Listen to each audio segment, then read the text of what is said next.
The Path to Tranquil Sleep, a journey through ancient wisdom, safety, and listening guidelines. Please do not listen to this recording while driving, operating machinery, or engaged in any activity requiring your full attention. Only listen when you can safely relax, lie down, and bring your complete awareness to your own comfort and inner journey. This is a time for you alone, a sacred space for rest and contemplation. Welcome to your journey of peaceful release. Hello, dear friend. Welcome to this guided meditation session, a journey specifically crafted to carry you gently from the turbulent shores of daily existence into the calm, welcoming waters of deep, restorative sleep. I am honored to be your guide on this evening's voyage into tranquility. This meditation has been created with profound intention, weaving together the timeless wisdom of Zen Buddhist teachings, the practical clarity of Stoic philosophy, and the universal spiritual truths that have guided humanity toward peace for thousands of years. These are not merely ancient concepts confined to dusty books or monastery walls. These are living, breathing truths that speak directly to the struggles you face each day, the worries that keep you awake at night, the endless mental loops that exhaust your spirit. You may have come to this moment feeling weighed down by the day's demands. Perhaps your mind races with tomorrow's obligations, yesterday's regrets, or the thousand small anxieties that modern life seems designed to generate. You might find yourself caught in what feels like an inescapable web of thoughts, each one pulling you further from the peace you desperately seek. If this describes your experience, know that you are not alone.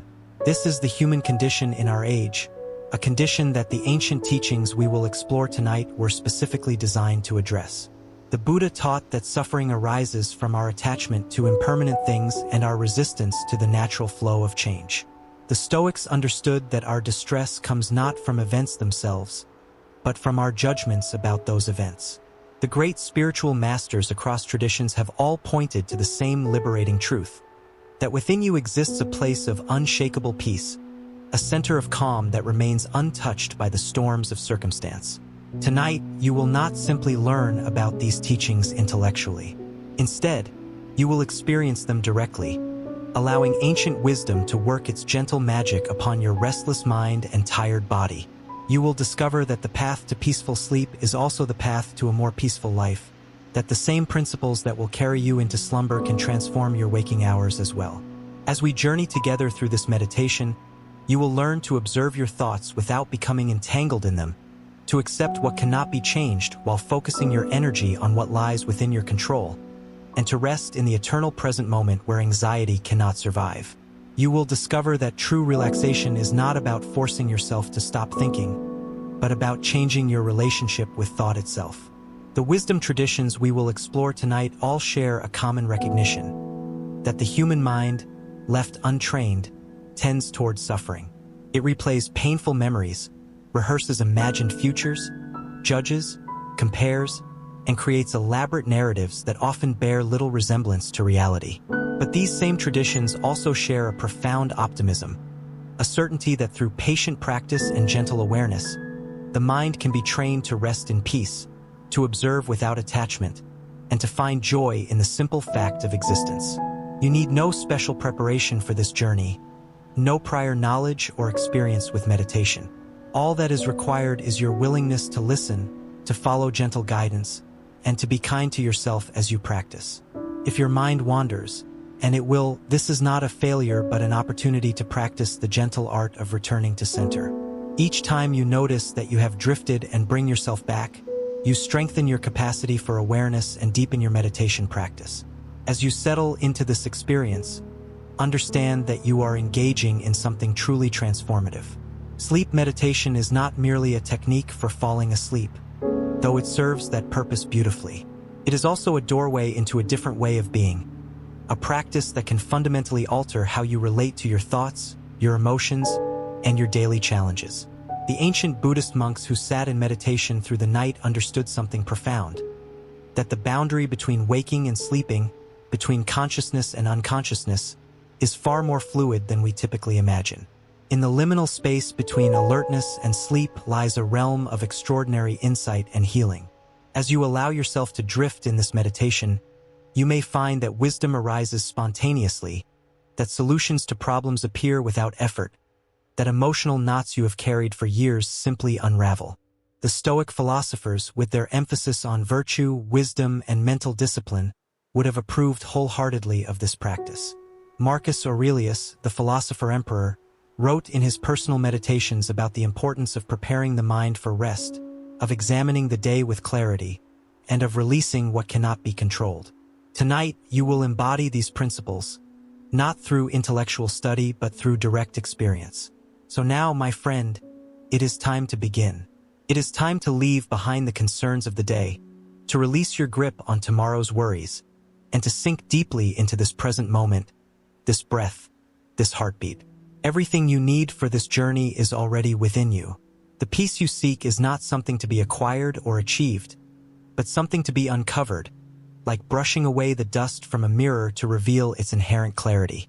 Trust in this process. Trust in the ancient wisdom that has guided millions toward peace. Trust in your own capacity for transformation. And most of all, trust that in this very moment, you are exactly where you need to be. Let us begin. Finding your sacred space of comfort. Before we venture deeper into this meditation, take a moment now to ensure that you are positioned in maximum comfort. This is not a trivial matter. The body and mind are intimately connected, and physical comfort supports mental peace. Adjust your pillows, straighten your blankets, ensure that your room temperature is pleasant, that distracting lights are dimmed or eliminated, and that you have given yourself permission to be completely unavailable for this sacred time. As you settle into your chosen position, whether lying down in bed, resting in a comfortable chair, or arranged on a meditation cushion, allow yourself to feel the support beneath you. Feel the mattress or cushion receiving your body's weight. Notice how the surface beneath you holds you completely, requiring no effort on your part to maintain your position. This is your first lesson in surrender, in allowing yourself to be supported. When you have found your optimal position of comfort and ease, gently close your eyes. Allow your eyelids to grow heavy, releasing any tension in the small muscles around your eyes. Feel the relief of closing your eyes after a long day of visual input, of giving these faithful servants a well-deserved rest. The foundation, breath awareness and present moment anchoring. Now, with your eyes softly closed, begin to bring your awareness to your breath. Notice, without trying to change anything, the natural rhythm of your breathing. Observe the gentle rise of your chest as air flows in, and the soft fall as air flows out. Notice how your lower abdomen expands with each inhalation, how your diaphragm muscle moves downward creating space for your lungs to fill, and how everything reverses with the exhalation. Become aware of your ribcage expanding with each breath, creating space, and then gently contracting as the breath releases. There is no need to control this process. Your body has been breathing perfectly well without your conscious intervention since the moment of your birth. Trust in this ancient autonomy.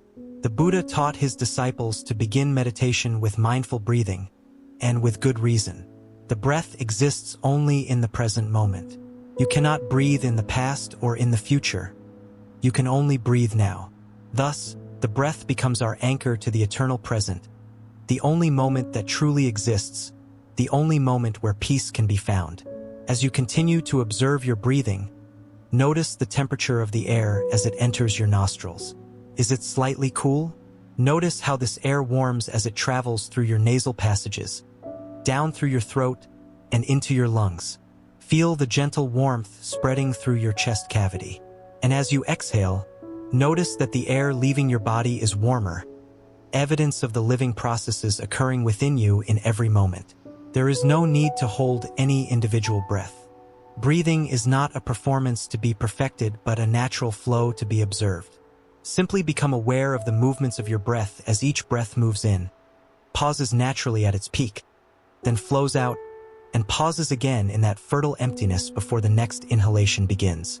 This rhythm has continued within you since your first moment of life, and it will continue until your last. Right now, in this moment, allow yourself to marvel at this simple miracle. The temple of your body, sensation and awareness. Expanding your awareness now beyond the breath, begin to notice the various sensations present throughout your body. Become aware of temperature variations. Some parts of your body may feel warmer than others. Your core, your chest and abdomen might hold more warmth, while your hands and feet might feel cooler. Or perhaps it is reversed. There is no right or wrong way to feel. Simply notice what is true for you in this moment. Bring your attention to your hands and fingers. What sensations are present there? Perhaps a subtle tingling or warmth or coolness, or simply the sensation of your hands resting against fabric or against each other. Notice any sensations in your feet and toes. Can you feel the texture of your socks or sheets? Is there any pulsing, any subtle movement of blood through the small vessels? Notice sensations throughout your arms and legs. Perhaps there is a feeling of heaviness as your muscles release their daytime tension. Perhaps there is a tingling or buzzing sensation, evidence of your nervous system at work. In the center of your body, in your torso, what sensations are present? Can you feel your heartbeat? Can you sense the gentle movements of digestion, the soft gurgling of your stomach and intestines doing their patient work? For these moments, simply note and become aware of these sensations. Acknowledge them without judgment. The Zen practice of shikantaza, just sitting, teaches us to observe what is without adding commentary, without labeling experiences as good or bad, pleasant or unpleasant. We simply observe what is. Understand that these sensations may change over time, and know that this is perfectly normal and natural for all healthy, living bodies. Your body is not a static object but a dynamic process, a flowing river of sensation and change. The Buddhist teaching of Anicca, impermanence, applies to every level of existence, including these subtle bodily sensations. Nothing remains the same, not even from one moment to the next. Become aware of your resting body's subtle movements, even as you lie still. Notice the gentle rise and fall of your breathing. Perhaps you can sense your heartbeat creating small movements throughout your body. Maybe there are tiny adjustments your muscles make automatically to maintain your position. Notice any parts of your body that feel more relaxed than others, and any parts that may still carry some tension or tightness. Here is an important teaching from both Zen and Stoic traditions. There is no need to force a particular state of relaxation. The Stoics understood that we cannot directly control our emotions or our bodily states through will alone. What we can control is our attention, our judgments, and our responses. Similarly, in Zen practice, we learn that striving for a particular state actually creates tension and prevents that state from arising naturally. So rather than forcing yourself to relax, simply allow your mind to accept whatever it observes. Notice tension without judgment. Observe relaxation without clinging to it. You are training your mind in the art of acceptance, of allowing what is to simply be what it is. Your body is functioning automatically, continuing its countless processes moment by moment without requiring your conscious direction. Your heart beats, your blood flows, your cells repair themselves, your immune system patrols for threats, your digestive system processes nutrients, all without a single conscious thought from you. This is the profound intelligence of the body, the wisdom of billions of years of evolution encoded in every cell. Zen Buddhist teachings on impermanence and the nature of mind. As you rest here in awareness, breathing naturally and observing sensations without judgment, let us explore together one of the Buddha's most profound and liberating teachings, the truth of impermanence, known in Pali as Anicca. The Buddha taught that all conditioned phenomena are impermanent. Everything that arises passes away. Every thought, every emotion, every sensation, every circumstance of life appears, exists for a time, and then dissolves. This is not a pessimistic teaching, but a deeply liberating one. Understanding impermanence frees us from clinging to pleasant experiences and from aversion to unpleasant ones. Consider your thoughts. Right now, as you listen to these words, thoughts are arising in your mind. Perhaps thoughts about this meditation, perhaps thoughts about your day, perhaps random memories or images or fragments of songs. Notice how each thought appears seemingly from nowhere, exists for a moment in your conscious awareness, and then fades away, replaced by another thought. You do not have to do anything to make thoughts disappear. They vanish on their own, like clouds drifting across the sky. This is the nature of all mental phenomena. Your worries, your anxieties, your fears, these too are impermanent. They arise, they exist for a time, creating their characteristic sensations in your body and stories in your mind, and then they pass away. The problem is not the arising of these mental states. The problem is our tendency to grasp at them, to identify with them, to believe that they are permanent and unchangeable. The Zen master Shunryu Suzuki taught that in the beginner's mind there are many possibilities, but in the expert's mind there are few. When we approach our thoughts and emotions with beginner's mind, with fresh awareness and curiosity rather than with our habitual patterns of reactivity, we create space for transformation. We see that what we took to be solid and unchanging is actually fluid and transient. Imagine for a moment that your mind is like a vast, clear sky. Thoughts, emotions, and sensations are like clouds passing through the sky. Some clouds are light and wispy, barely noticeable. Others are dark and heavy, threatening storms. But no matter how impressive or frightening any particular cloud formation might be, the sky itself remains unchanged, spacious, and clear. You are not the clouds. You are the sky.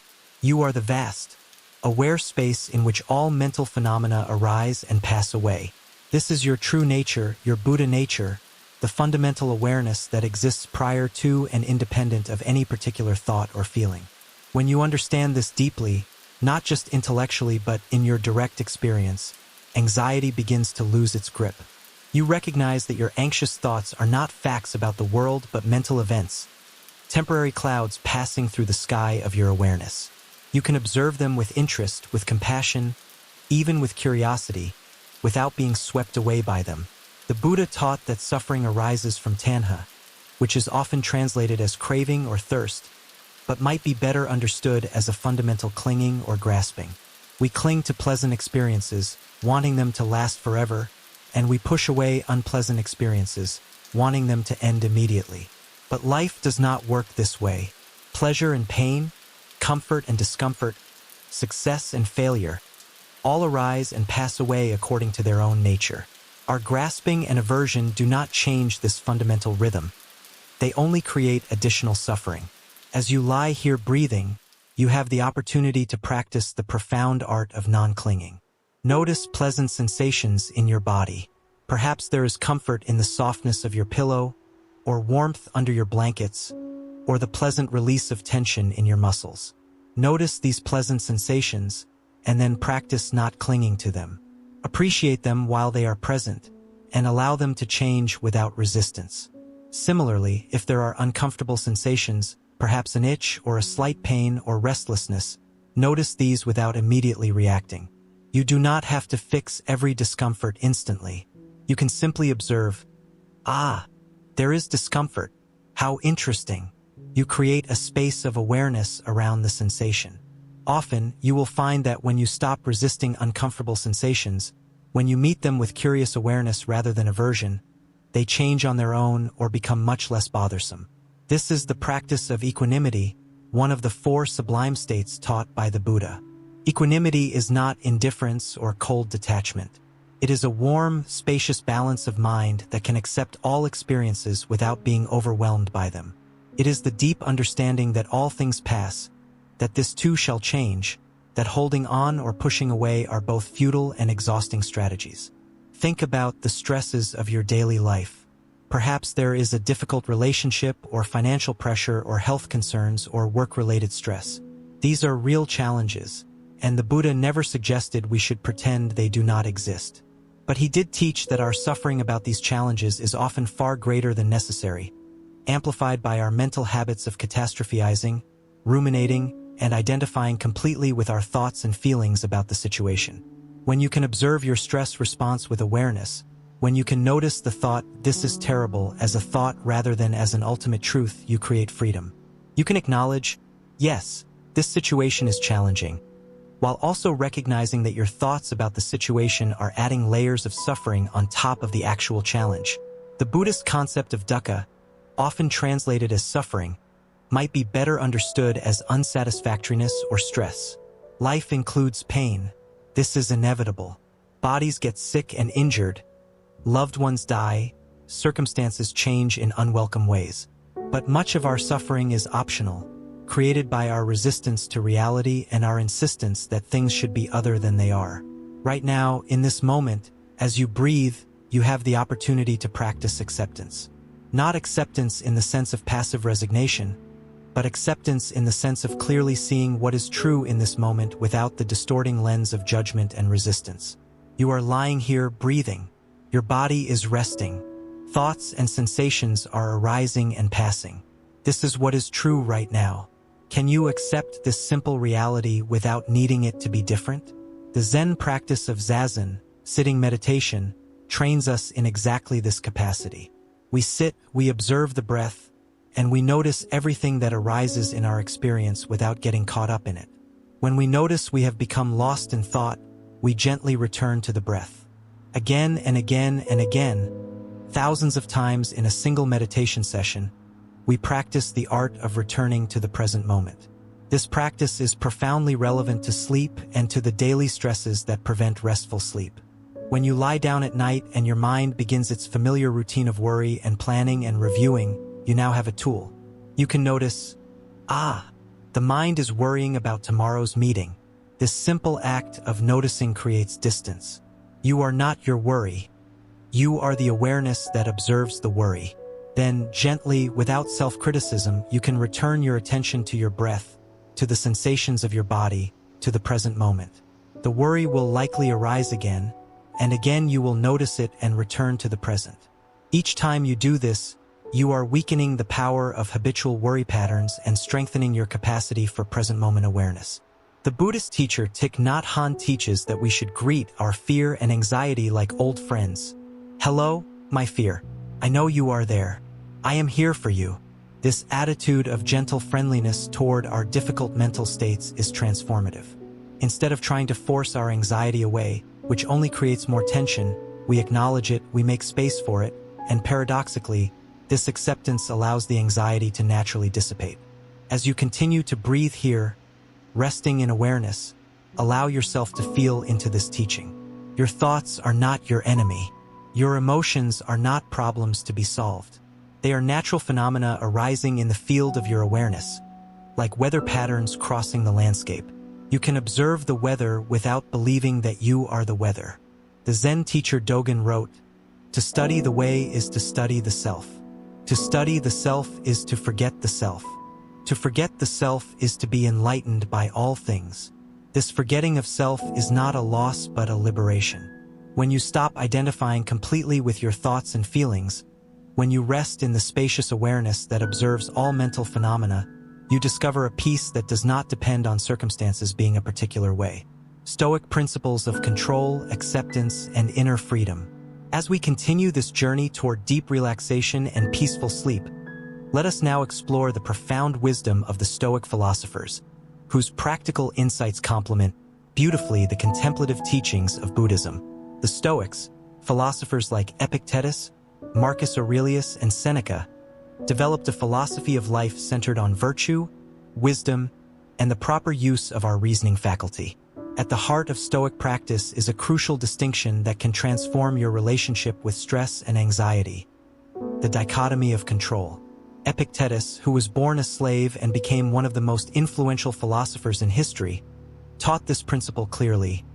Some things are within our control and some things are not.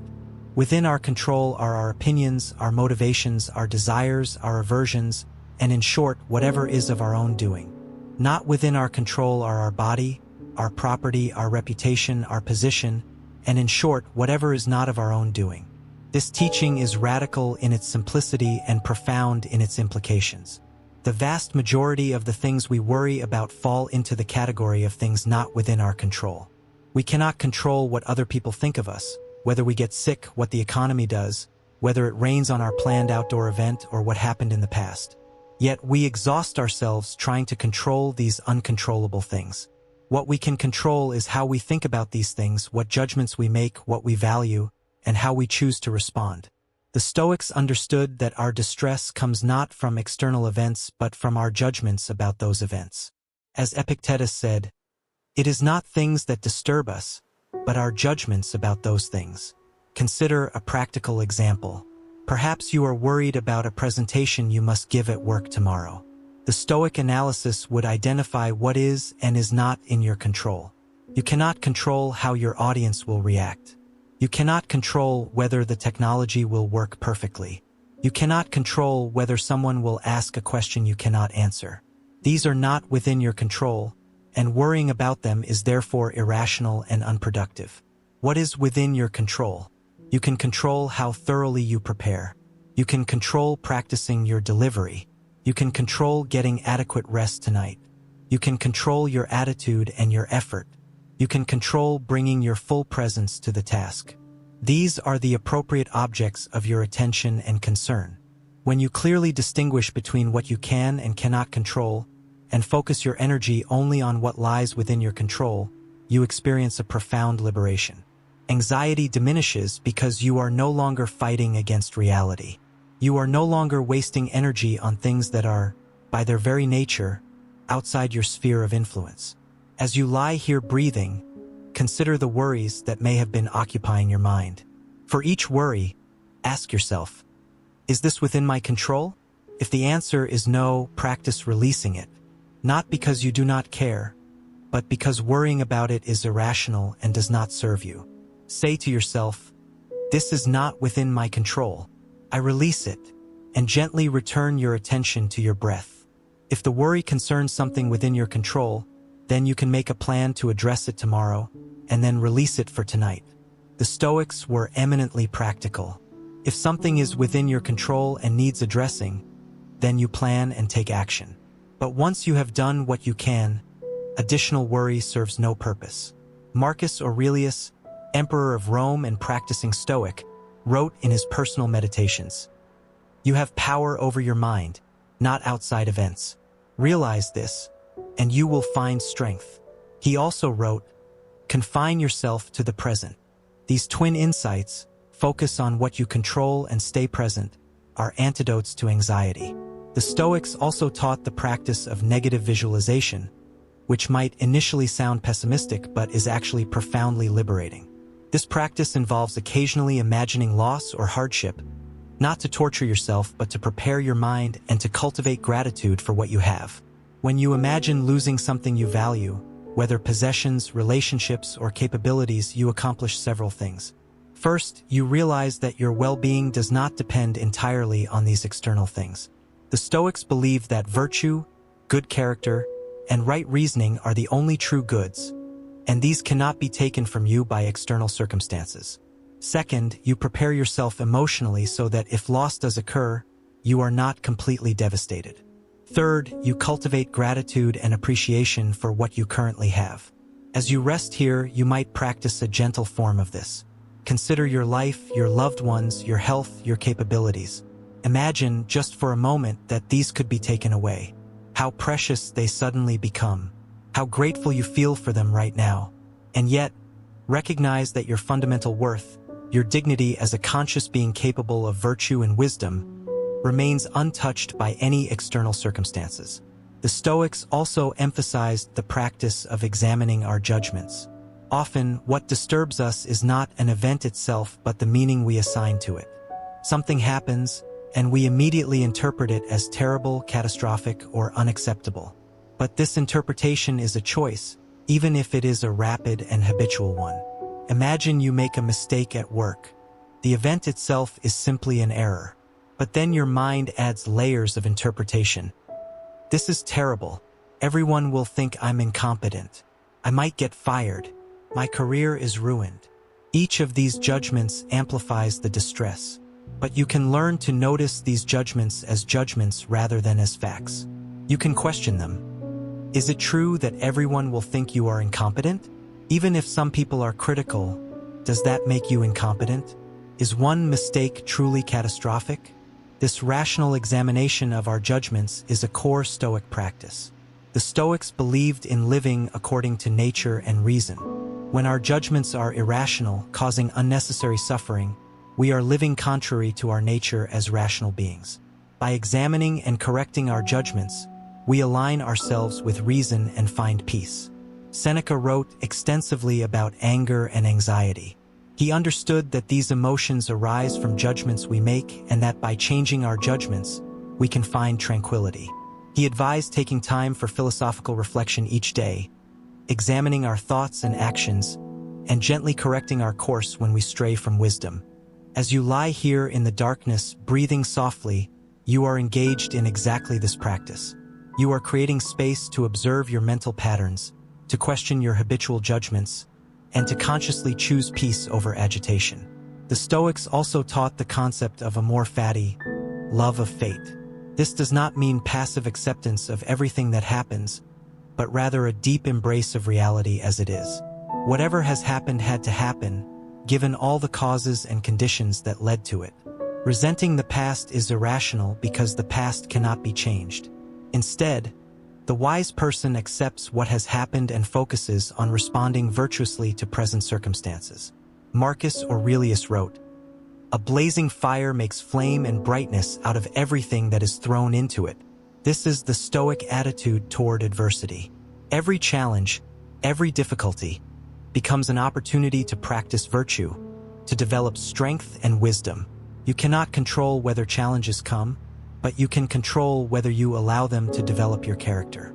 Right now, consider any resentments you may be carrying about past events. Perhaps someone wronged you, or you made a mistake, or circumstances were unfair. Notice how holding on to these resentments feels in your body. Is there tension, tightness? And ask yourself, is this resentment serving you? Is it changing the past? Or is it only creating suffering in the present moment? Practice, just for now, releasing these resentments, not because the events were acceptable, but because the resentment is hurting you. Say to yourself, that happened. Cannot change it. I choose to release my resentment. And feel the relief as you let go, as you redirect your energy from the unchangeable past to the present moment where your power actually lies. The Stoic path is one of inner freedom. No matter what happens externally, you always retain the freedom to choose your response, to maintain your integrity, to practice virtue. This is a freedom that no one can take from you. Epictetus, though he lived much of his life in slavery, was profoundly free because he understood this principle. You too possess this freedom. Whatever your external circumstances, whatever challenges you face, you retain the freedom to choose your attitude, to practice wisdom and courage and justice and temperance, to maintain your dignity and humanity. This is the unshakable foundation of Stoic peace. As you breathe here in the quiet darkness, feel into this truth. You are free, not free from circumstances, but free within them, free to respond with wisdom, free to choose peace over agitation, free to accept what cannot be changed and to act on what can be. This is the Stoic freedom, and it is always available to you. The middle way, finding balance between extremes. The Buddha, before his awakening, lived in extremes. First, he experienced the extreme of luxury, sheltered in palaces, given every pleasure. Then he practiced the extreme of asceticism, starving himself and punishing his body in search of enlightenment. Neither extreme led to freedom. Only when he discovered the middle way, the path that avoids extremes and seeks balance, did he find awakening. This teaching of the middle way is profoundly relevant to our modern struggles with sleep and stress. We tend toward extremes in how we approach our challenges. We either try to completely control our thoughts and force ourselves to relax, or we give up entirely and resign ourselves to sleeplessness and anxiety. Neither extreme is helpful. The middle way in approaching sleep is to engage fully but without straining. You create optimal conditions for sleep, a comfortable environment, a relaxed body, a quiet mind, but you do not force sleep to come. You cannot command yourself to sleep any more than you can command yourself to be spontaneous. Instead, you create the conditions and then you allow, you release, you trust the natural process. Similarly, with anxious thoughts, the middle way is neither to suppress them forcibly nor to indulge them endlessly. You acknowledge them. Yes, there is anxiety. You observe them with interest.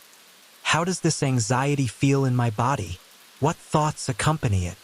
But you do not identify with them completely, and you do not feed them with additional worried thinking.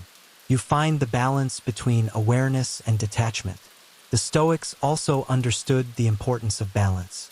They taught that virtue lies in the mean between extremes. Courage is the mean between cowardice and recklessness. Generosity is the mean between stinginess and wastefulness. In every aspect of life, wisdom involves finding the appropriate balance. As you lie here, notice if there is any forcing, any straining in your effort to relax. Can you ease that effort?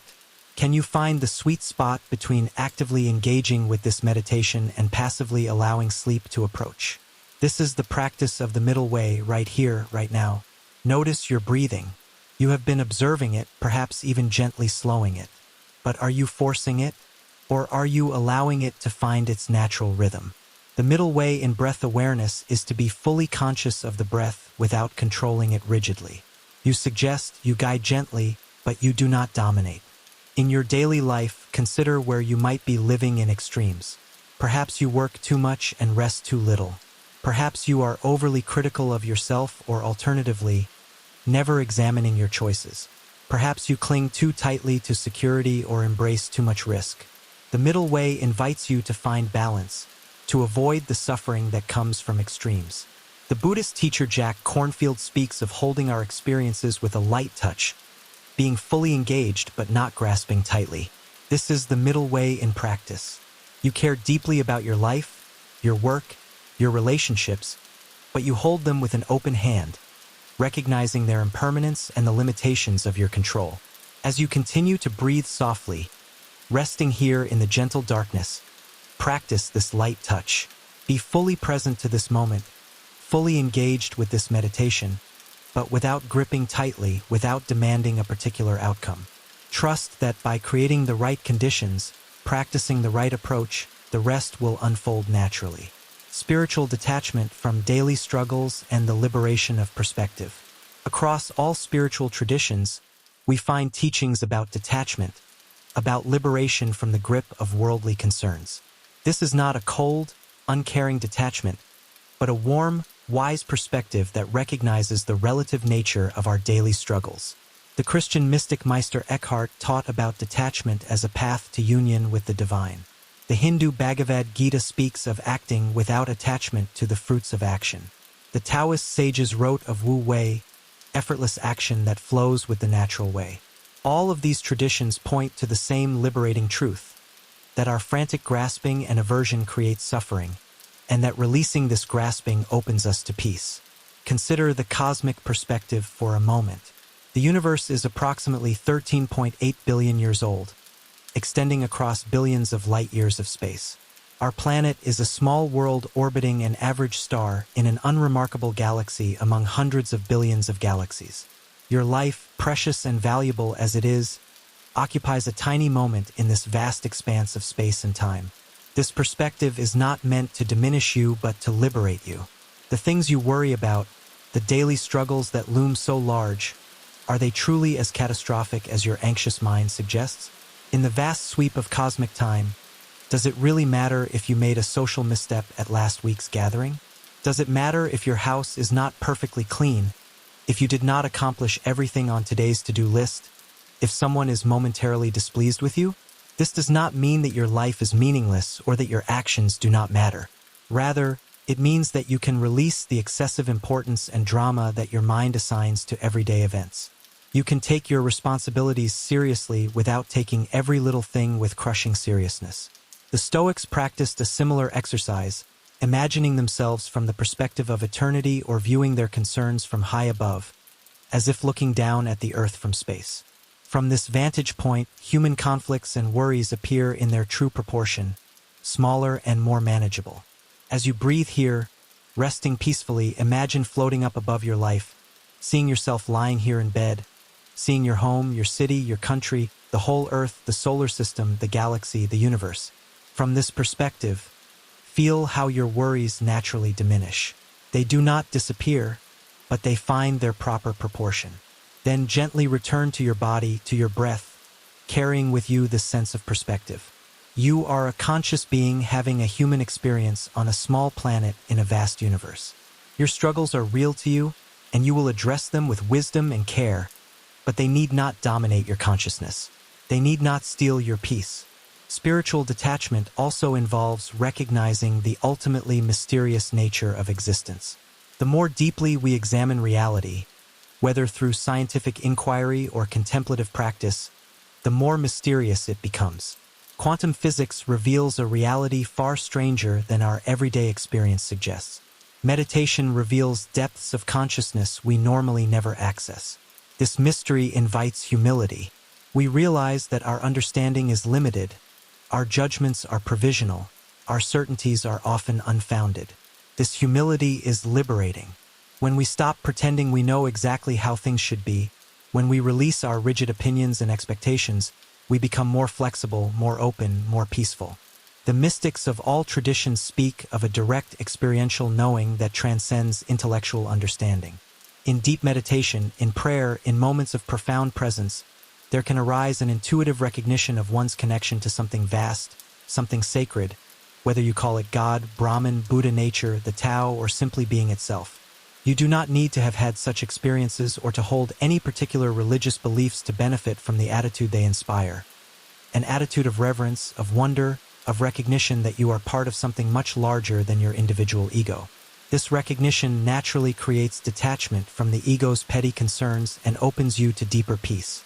As you rest here, consider, what if the peace you seek is not something you achieve but something you remember?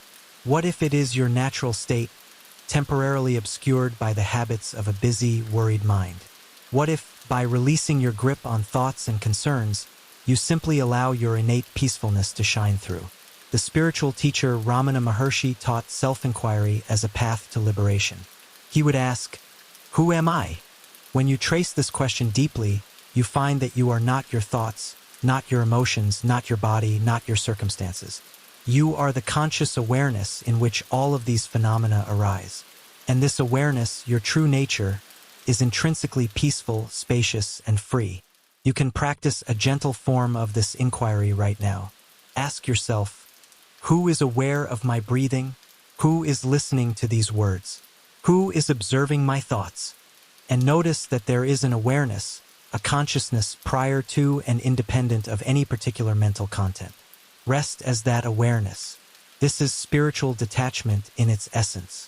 You are not detaching from life, not becoming cold or uncaring. You are detaching from identification with the small self, the worried ego, and resting in the spacious awareness that is your true nature. From this place of rest, you can engage with life fully, compassionately, and effectively, but you are no longer tossed about by every passing circumstance. Mindful observation and the witness consciousness. We have explored teachings from Buddhism, Stoicism, and spiritual traditions. Now let us integrate these insights into a powerful practice. Cultivating the witness consciousness, the ability to observe your mental activity without being swept away by it. Imagine that your mind is like a river. Your thoughts, emotions, and sensations are like the water flowing in the river, constantly moving, constantly changing. Most of the time, you are in the river, caught in the current, tumbling along with no ability to see where you are going or where you have been. But through meditation practice, you learn to step out of the river onto the bank. From there, you can watch the river flow. You are still connected to it. It is your river, but you are no longer lost in the current. This position on the riverbank is the witness consciousness.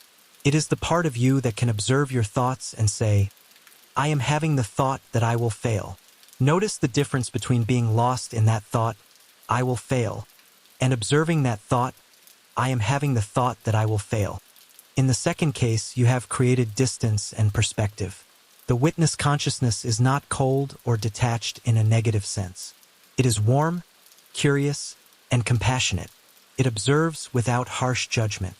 It is the part of you that can look at your anxious mind the way a loving parent might watch an overwrought child, with understanding and kindness. As you lie here breathing, practice cultivating this witness consciousness. Notice whatever thoughts arise.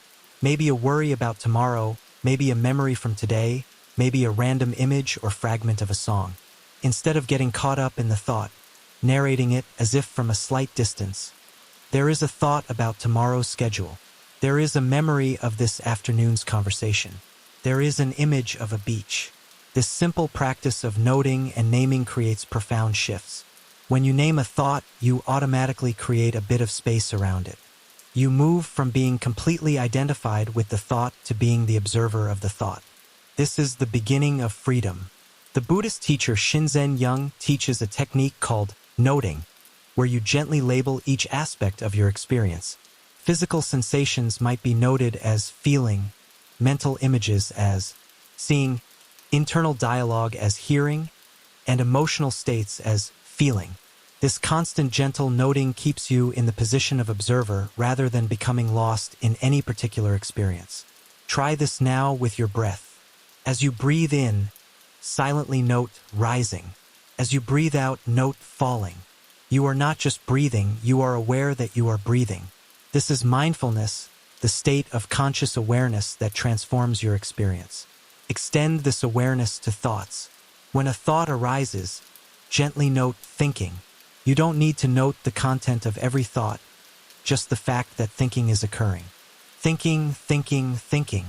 This prevents you from getting lost in thought spirals. Each time you note thinking, you break the spell of identification and return to witness consciousness. The same applies to emotions. If anxiety arises, note anxiety. If sadness appears, note sadness. If contentment is present, note contentment. You are not denying these emotional states or pushing them away. You are acknowledging them while maintaining your position as the observer. This practice might seem simple, but its effects are profound. Over time, you develop a stable center of awareness that remains calm even when thoughts and emotions are turbulent. The Stoics called this the inner citadel, a place within you that cannot be invaded by external circumstances or disturbed by passing mental states. As you continue to breathe here, resting in awareness, notice the space between thoughts. Thoughts do not arise in a continuous stream, though it may seem that way. There are gaps, moments of silence, spaces of pure awareness without any particular content. These gaps are glimpses of your true nature, the witness consciousness in its pure form. Don't try to force these gaps or make them longer. Simply notice them when they appear. In that moment of gap, that fraction of a second between thoughts, there is complete peace, complete presence. Nothing to worry about, nothing to figure out, just pure being. The more you practice this observation, the more you realize how much of your suffering comes from identification with thoughts rather than from actual circumstances. The thought, "this is unbearable," creates far more suffering than the actual situation you are thinking about. The thought, "I cannot handle this," is more debilitating than the challenge you face. But when you observe these thoughts from the witness position, you recognize them as mental events, not facts. The thought, "this is unbearable," is just a thought. It may or may not be true. You can question it, examine it, and often you will find that what you thought was unbearable is actually manageable when you are not amplifying it with catastrophic thinking. This is the integration of Stoic rational examination with Buddhist mindfulness. You observe the thought, you question its truth, and you return to the present moment where you engage with what is actually happening rather than what you fear might happen. Right now, in this moment, as you lie in bed breathing, what is actually unbearable? Not what might happen tomorrow, not what happened yesterday, but right now, in this present moment, what is unbearable? Usually, the honest answer is nothing. Right now, you are simply breathing, resting, listening. This is manageable. This is peaceful. The suffering exists in your thoughts about other times, not in the actual present moment. This recognition is enormously liberating. You realize that you can always return to the present moment, to the simple experience of breathing and being, and in that return find refuge from the storms of worried thinking. The witness consciousness also allows you to observe the patterns and habits of your mind with compassion rather than judgment. You notice, my mind tends to catastrophize. When something goes slightly wrong, it immediately imagines the worst possible outcome. This is not a moral failing. It is a habit pattern, probably learned early in life as an attempt to protect yourself. You can acknowledge it with compassion and gently guide your mind toward more balanced thinking. Or you notice, my mind keeps replaying that embarrassing moment from last week. Instead of berating yourself for this rumination, you can observe it with interest. How fascinating. My mind is trying to learn from social mistakes by reviewing them repeatedly. That makes sense evolutionarily, but I don't need to review this particular event for the 100th time. I can gently redirect my attention. This compassionate observation is so much more effective than harsh self-criticism. When you criticize yourself for anxious thinking, you just create more anxiety. But when you observe with kindness and gently guide your attention elsewhere, change becomes possible. As you rest here, practice offering this compassionate observation to whatever arises in your awareness. Each thought, each sensation, each emotion meets it with kind attention. Hello, worry. I see you. I understand you are trying to help me prepare for challenges. Thank you for your concern. For now, I am choosing to rest. Integration of teachings into present moment awareness. We have journeyed together through rich teachings from multiple wisdom traditions. Now it is time to integrate these insights into a lived experience of present moment peace. You have learned that all phenomena are impermanent, constantly changing, not worthy of tight grasping or strong aversion. You have learned to distinguish what you can control from what you cannot, focusing your energy where it can actually make a difference. You have learned to question your judgments, recognizing that your distress often comes from your interpretations rather than from events themselves. You have discovered the middle way, avoiding extremes, finding balance. You have gained cosmic perspective, seeing your struggles in proportion. And you have cultivated the witness consciousness, the ability to observe your mental activity without being overwhelmed by it. All of these teachings point to the same practice, resting fully in the present moment with acceptance and awareness. The present moment is the only time that actually exists. The past is memory, the future is imagination. Right now, in this moment, is the only point where you can actually experience life, where you can take action, where you can find peace. And yet, the mind habitually drifts away from the present. It replays the past, trying to understand what happened, what went wrong, how things could have been different. It rehearses the future, trying to plan, to prepare, to prevent problems. These are not useless activities. Some planning and reflection are necessary.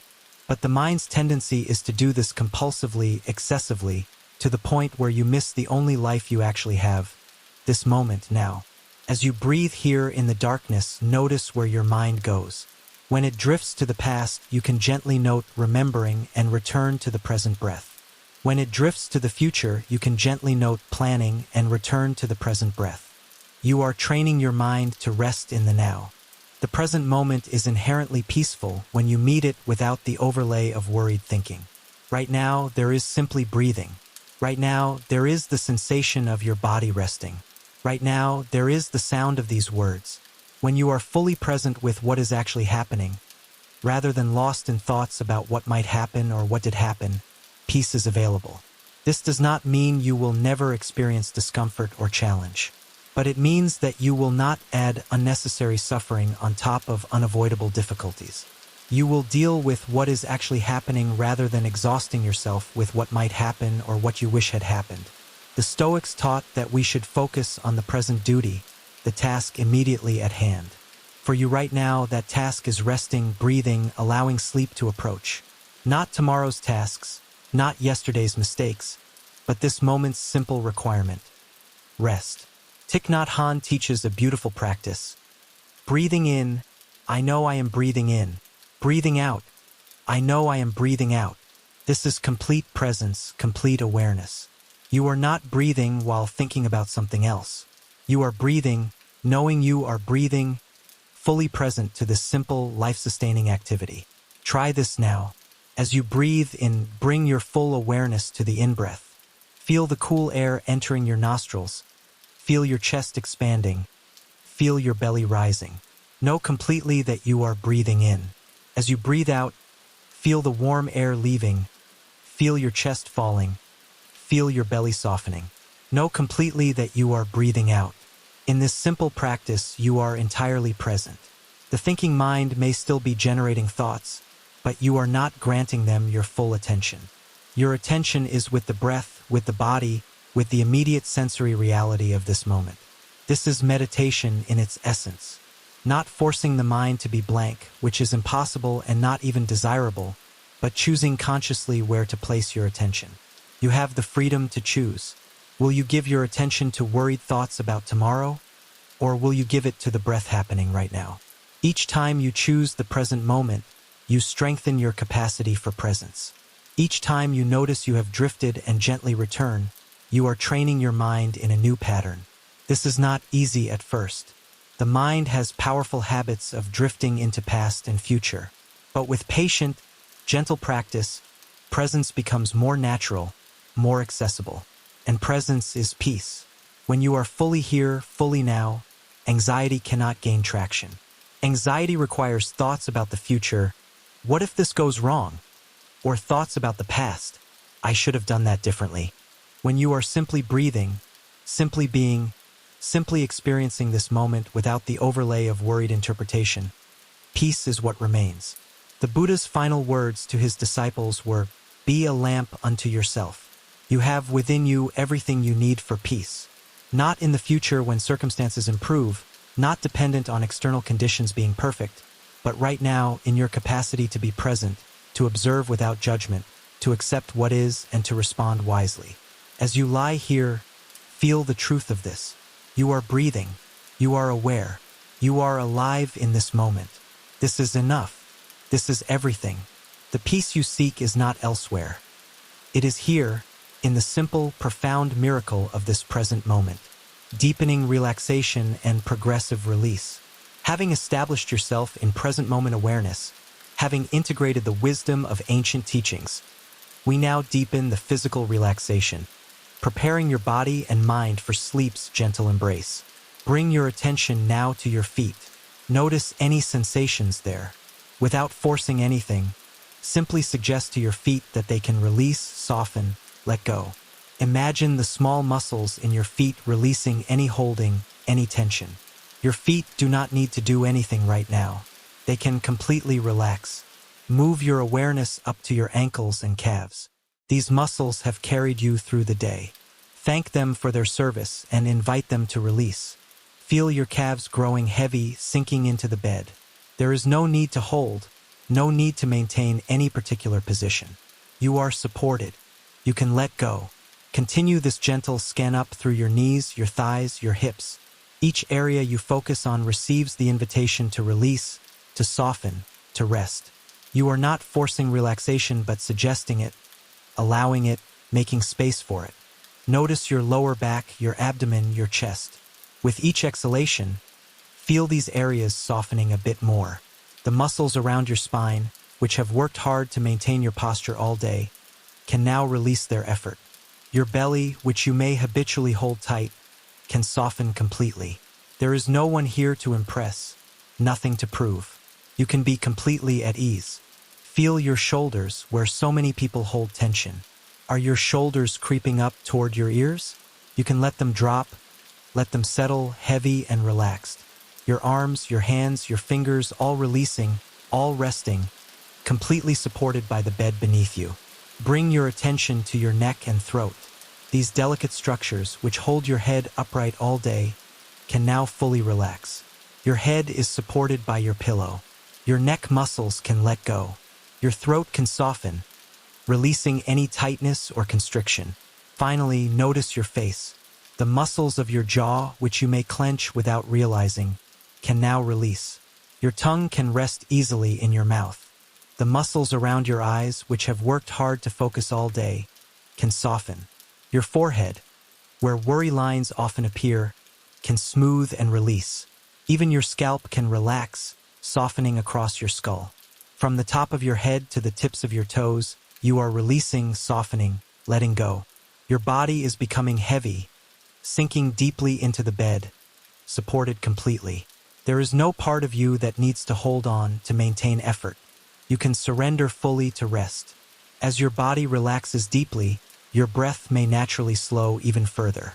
Allow this. Your breath is becoming slower, deeper, more rhythmic, like gentle waves lapping at a shore. Each exhalation is a release, a letting go, a deepening into peace. Notice now the quality of your mind. As your body has relaxed, your thoughts may have slowed as well. The gap between thoughts may be widening. You are settling into a deep, peaceful stillness, like a lake becoming calm as the wind dies down. The surface of your mind is growing smooth, reflective, clear. If thoughts still arise, that is perfectly natural. But notice that they have less charge now, less intensity. They drift through your awareness like clouds across a vast sky, and you remain the sky, spacious and undisturbed. You might sense yourself hovering in that delicious space between waking and sleeping, not quite one or the other, but peacefully suspended in between. This is a sacred space, a threshold where transformation happens, where insights arise, where deep healing occurs. There is no need to rush through this space. Rest here as long as you wish. The ancient teachings we have explored are now integrated into your very being. You carry within you the Buddha's wisdom about impermanence and non-attachment. You carry the Stoic clarity about control and acceptance. You carry the spiritual understanding of your connection to something vast and sacred.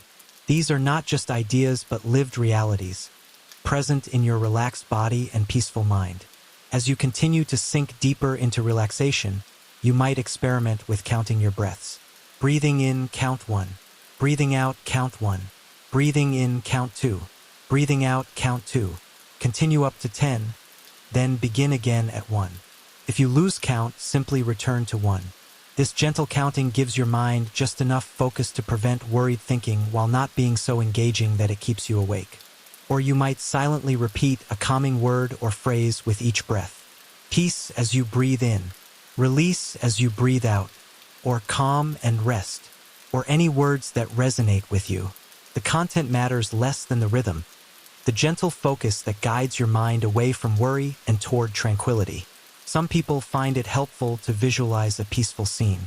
Perhaps you imagine lying on a warm beach, feeling the sun on your skin, hearing the gentle crash of waves, or lying in a meadow on a summer day, feeling soft grass beneath you, watching clouds drift across a blue sky, or floating on calm water, perfectly supported, completely safe, gently rocking with the rhythm of your breath. Whatever technique calls to you, use it gently. This is not effortful work, but effortless allowing. You are creating conditions for sleep and then releasing control, trusting your body's natural wisdom to carry you into rest. Final contemplations and sleep transition. We are nearing the end of this guided meditation, though you need not end your rest. You can continue lying here in peaceful awareness, allowing sleep to come in its own time, or you can remain awake but deeply relaxed, resting in mindful presence. Reflect for a moment on what you have learned and experienced in this session. You have practiced being present with your breath and body. You have observed your thoughts without being controlled by them. You have touched into the ancient wisdom that offers liberation from unnecessary suffering. These are not just practices for nighttime, for falling asleep. They are life practices, tools you can use anytime you feel stressed, anxious, or overwhelmed. In the middle of a difficult day, you can take 3 conscious breaths, returning to presence. When worried thoughts arise, you can remember the dichotomy of control and the truth of impermanence. You can observe your thoughts from the witness position rather than being swept away by them. The more you practice these techniques, the more natural they become. The pathway in your brain strengthens each time you consciously return to the present, each time you question an unhelpful judgment, each time you choose acceptance over resistance. You are literally rewiring your nervous system toward peace. As you lie here now, make a gentle intention to carry this wisdom into your daily life, not as a burden or obligation, but as a gift you give yourself. When you notice stress arising tomorrow, pause for just a moment. Take a breath. Remember what you have learned here tonight. You have choices about where to place your attention and how to interpret events. Feel gratitude, if it arises naturally, for this time you have given yourself. In our busy world, simply stopping to rest and be present is a radical act. You have honored yourself by taking this time. You have invested in your well-being. If you are ready to sleep, you can allow yourself to drift off at any time. There is no need to hear every word or stay alert to the end. In fact, if drowsiness is coming, welcome it. Let go of listening. Let go of following the guidance.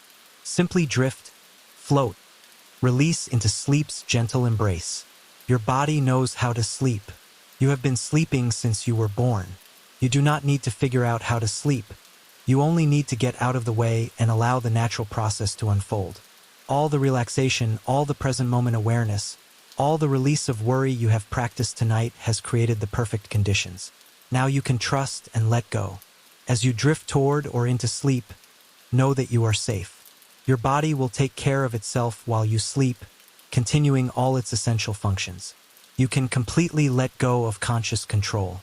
You can surrender to rest. The wisdom traditions assure us that consciousness does not cease in sleep but takes a different form. In sleep, there is healing. In sleep, there is integration of learning. In sleep, there is rest for the body and mind. You can trust in this process. If you choose to remain awake for a while longer, that too is perfectly fine. You can continue to rest in mindful awareness, observing your breath, noticing sensations, watching thoughts arise and pass. This is valuable practice, deepening your capacity for meditation and presence. But for most of you, sleep is calling now. The heavy warmth spreading through your body, the deep slowness of your breath, the drifting quality of your thoughts, all signal that sleep is approaching. Welcome it. Do not resist. Let go into the darkness, the quiet, the deep rest that your body and mind need. Closing affirmations and gentle silence. As my voice begins to fade into silence, I offer you these final affirmations. You are more than your thoughts. You are the awareness that observes thoughts. You are more than your circumstances. You are the consciousness that experiences circumstances. Peace is your true nature. All that is needed is to stop disturbing it and allow it to shine forth. You have everything within you that you need for this moment. And this moment is all there ever is.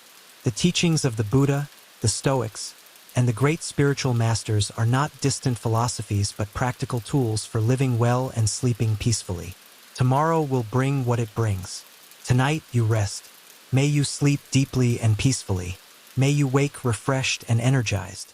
May you carry the wisdom of presence into all your days. May you be at peace. I will now leave you to continue as you wish, whether drifting into sleep or resting in awareness. My voice fades now into silence, and you remain, breathing, being, peace.